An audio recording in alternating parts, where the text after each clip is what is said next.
আসসালামু আলাইকুম সুপ্রিয় দর্শক, চলে আসলাম এই মুহূর্তে পাওয়া সবচেয়ে গুরুত্বপূর্ণ আবহাওয়ার নতুন আপডেট নিয়ে।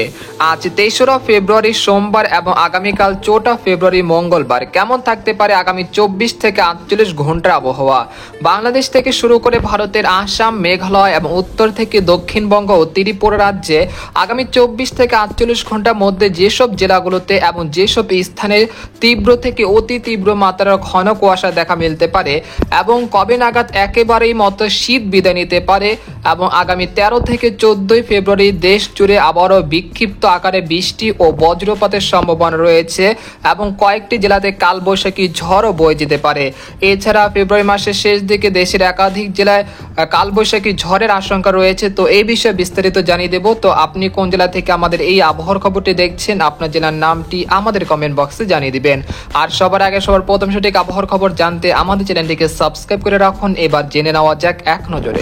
বন্ধুরা, এই পর্যায়ে আমরা সরাসরি উপগ্রহ চিত্রে চলে আসলাম। তো আপনারা এই মুহূর্তে দেখতে পাচ্ছেন দেশের 8 বিভাগের 64 জেলার আবহাওয়া পরিস্থিতি স্বাভাবিক রয়েছে। কোথাও তেমন মেঘলা আকাশ ও বৃষ্টিপাতের কোনো সম্ভাবনা নেই। তবে শেষ রাত থেকে সকালের মধ্যে দেশের উত্তর পূর্ব অঞ্চল এবং দক্ষিণ অঞ্চলে দুই এক স্থানে হালকা থেকে মাঝারি ধরনের তীব্র ঘন কুয়াশার পূর্বাভাস রয়েছে, যেটা সকাল 8টা বা 9টার দিকে কেটে যেতে পারে।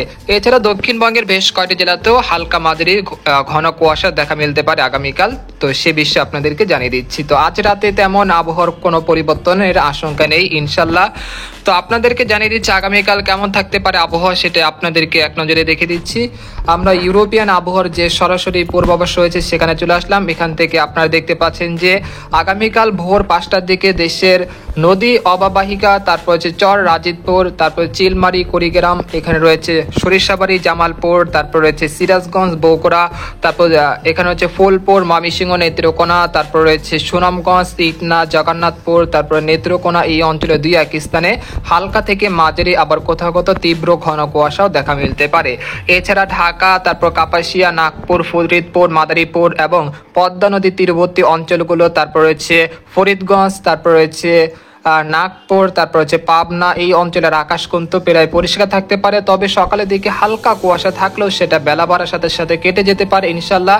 আপাতত তেমন তীব্র থেকে অতি তীব্র মাত্রার কোনো ঘন কুয়াশার পূর্বাভাস দেখা যাচ্ছে না আবহাওয়ার ইউরোপিয়ান যে আবহাওয়ার পূর্বাভাস রয়েছে সেখান থেকে। এছাড়া আপনারা দেখতে পাচ্ছেন যে খুলনা বিভাগের সাতক্ষীরা, তারপর হচ্ছে শ্যামনগর, বাগেরহাট, যশোর, শাইলকুপা, মেহেরপুর, তারপর নড়াইল, তারপর লোহাগাড়া, এই অঞ্চলের আকাশ কিন্তু সকাল 5টার দিকে আপনারা দেখতে পাচ্ছেন যে পরিষ্কার থাকতে পারে। কোথাও তেমন তীব্র থেকে অতি তীব্র মাত্রা ঘন কুয়াশার কোনো পূর্বাভাস দেখা যাচ্ছে না, অর্থাৎ বলা যায় যে আবহাওয়া পরিস্থিতি স্বাভাবিক থাকতে পারে। এছাড়া এখানে দেখতে পাচ্ছি বরিশাল, পিরোজপুর, মাঠবাড়িয়া, খেপুপাড়া, পটুয়াখালী, লালমোহন, তারপর ঝালকাঠি, তারপর মিরহাজিগঞ্জ, তারপর হচ্ছে পাথরঘাটা, ভোলা, এই অঞ্চলের আকাশ কিন্তু প্রায় পরিষ্কার থাকতে পারে আগামীকাল ভোর 5টার দিকে। এছাড়া আপনারা দেখতে পাচ্ছেন চট্টগ্রাম বিভাগের সবকটি জেলার আকাশ কিন্তু প্রায় পরিষ্কার থাকতে পারে। তবে ব্রাহ্মণবাড়িয়া দুই এক স্থানে এবং পার্বত্য চট্টগ্রাম বিভাগের দুই এক স্থানে শেষ রাত থেকে সকালের মধ্যে হালকা মাঝারি ঘন কুয়াশা দেখা মিলতে পারে, সেটা বেলা বাড়ার সাথে সাথে কেটে যেতে পারে ইনশাল্লাহ। এছাড়া এখানে দেখতে পাচ্ছি দক্ষিণবঙ্গের খড়গপুর, তারপর রয়েছে কলাঘাট, তারপর হলদিবাড়ি, তারপর রয়েছে উত্তর ও দক্ষিণ 24 পরগনা, তারপর পূর্ব ও পশ্চিম মেদিনীপুর, আরামবাগ, চন্দননগর, সবকটি জেলার আকাশ কিন্তু প্রায় পরিষ্কার থাকতে পারে এবং রাতের সর্বনিম্ন তাপমাত্রা থাকতে পারে 15 থেকে 17 ডিগ্রি সেলসিয়াসের আশেপাশে। এছাড়া বাংলাদেশের কথা বলতে গেলে বাংলাদেশের সর্বনিম্ন তাপমাত্রা থাকতে পারে আগামীকাল 13 থেকে 11 ডিগ্রি সেলসিয়াসের আশেপাশে, যেটা স্বাভাবিকের তুলনায় 3 ডিগ্রি সেলসিয়াস বেশি থাকতে পারে ইনশাল্লাহ। আর সর্বোচ্চ তাপমাত্রা থাকতে পারে 30 থেকে 31 ডিগ্রি সেলসিয়াস, যেটা টেকনাফ এবং কক্সবাজার এই অঞ্চলগুলোতে রেকর্ডকৃত হতে পারে আগামীকাল। এছাড়া দেখতে পাচ্ছেন যে আর কোথাও তেমন তীব্র থেকে অতি তীব্র মাত্রার কোনো ঘন কুয়াশার পূর্বাভাস দেখা যাচ্ছে না আগামীকাল। এরপর 5ই ফেব্রুয়ারি আপনারা দেখতে পাচ্ছেন যে দেশের দুই এক স্থানে বিক্ষিপ্ত আকারে হালকা মাঝারি কুয়াশা থাকতে পারে, যেটা ময়মনসিংহ, সিলেট এবং খুলনা বিভাগের দুই এক স্থানে। এরপর আমরা দেখতে পাচ্ছি যে এই কুয়াশা থাকতে পারে, যেটা 9টা পর্যন্ত চলমান থাকতে পারে। এরপর বিকেলের দিকে আবহাওয়া পরিস্থিতি স্বাভাবিক হয়ে আসতে পারে এবং দক্ষিণা বাতাস কিছুটা ঢুকতে পারে। তবে এর প্রভাবে তীব্র থেকে অতি তীব্র মাত্রা কোনো ঘন কুয়াশার পূর্বাভাস দেখা যাচ্ছে না এবং রাতের যে সর্বনিম্ন তাপমাত্রা সেটা কিছুটা বাড়ার দিকে থাকবে। এরপর আমরা দেখতে পাচ্ছি যে 6 ফেব্রুয়ারি দেশের দক্ষিণাঞ্চল বিশেষ করে খেপুপাড়া, পটুয়াখালী, শ্যামনগর, তারপরে রয়েছে মতিরহাট, তারপর বরিশাল, তারপর রয়েছে পিরোজপুর, খুলনা, সাতক্ষীরা, এরপরে রয়েছে পূর্ব পশ্চিম মেদিনীপুর, উত্তর ও দক্ষিণ 24 পরগনা, কলকাতা, তারপরে কলাঘাট, তারপর চন্দননগর। এই অঞ্চলে দুই এক স্থানে তীব্র থেকে অতি তীব্র মাত্রা ঘন কুয়াশা থাকতে পারে, যেটা 6 ফেব্রুয়ারি এই পরিস্থিতি তৈরি হতে পারে। এছাড়া রাজশাহী, ময়মনসিংহ, সিলেট এবং ঢাকা বিভাগের আকাশ পরিষ্কার থাকতে পারে সেই সময়। এরপর আমরা দেখতে পাচ্ছি যে আগামী 7 থেকে 8 ফেব্রুয়ারি দেশের দুই এক স্থানে একটি মাঝারি শৈত্যপ্রবাহের আশঙ্কা রয়েছে, যেটা আপনাদেরকে ইউরোপিয়ান যে আবহাওয়ার চরম পূর্বাভাস রয়েছে সেখান থেকে আপনাদেরকে এক নজরে দেখিয়ে দিচ্ছি।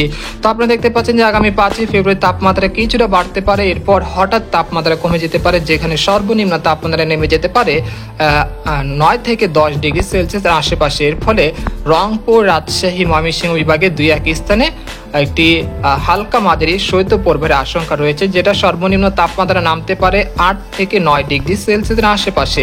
এছাড়া ঢাকা বিভাগের সর্বনিম্ন তাপমাত্রা অনেকটাই কমে যেতে পারে 8 বা 9 ফেব্রুয়ারি থেকে, অর্থাৎ আবারও একটি শীতের যে ঝাঁকুনি সেটা কিন্তু আবারও ফিরে আসতে পারে আগামী 7 বা 8 ফেব্রুয়ারি পর থেকে।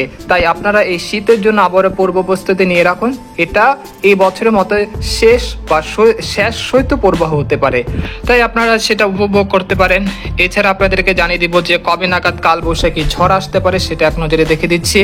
আপনারা দেখতে পাচ্ছেন যে আগামী 12 ফেব্রুয়ারি পরে দেশের দিকে একটি ঝড় বৃষ্টির সম্ভাবনা দেখা যাচ্ছে, যেটা বঙ্গোপসাগরে একটি বিপরীত ঘূর্ণাবর্ত তৈরি হবে, যার ফলে জলীয় বাষ্প ঢুকতে পারে দেশের অভ্যন্তরে এবং এর থেকে বিক্ষিপ্ত আকারে মেঘ তৈরি হতে পারে, যার থেকে কালবৈশাখী ঝড় এবং হালকা মাঝারি বৃষ্টিপাতের সম্ভাবনা থাকতে পারে ঢাকা, ময়মনসিংহ, সিলেট, রংপুর, রাজশাহী বিভাগে বেশ কয়েকটি জেলা এবং ভারতের বিহার রাজ্য এবং রয়েছে উত্তর ও দক্ষিণ 24 পরগনা, তারপর রয়েছে মুর্শিদাবাদ, কৃষ্ণনগর।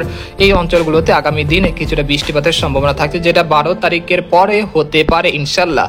আর এই বছরের মতো শেষ বা যেটা শীত মৌসুম, যেটা বলা হয় শীত মৌসুম, সেটা এই বছরের শেষ হতে পারে, যেটা ফেব্রুয়ারি মাসের 20 তারিখের পরে দেশের যে সর্বোচ্চ তাপমাত্রা সেটা কিন্তু ধীরে গতিতে বাড়তে শুরু করবে এবং রাতের তাপমাত্রা অনেকটা বাড়বে এবং এই বছরের মতো শীতটাও কিন্তু বিদায় হয়ে যাবে ইনশাল্লাহ। এরপর ফেব্রুয়ারি মাসের শেষ দিকে কালবৈশাখী ঝড়ের সম্ভাবনা থাকছে, সেগুলো আপনাদেরকে পরবর্তী ভিডিওতে জানিয়ে দেবো। তো আজকের ভিডিও এখানে শেষ করলাম। সবাই ভালো থাকবেন, সুস্থ থাকবেন, আল্লাহ হাফেজ।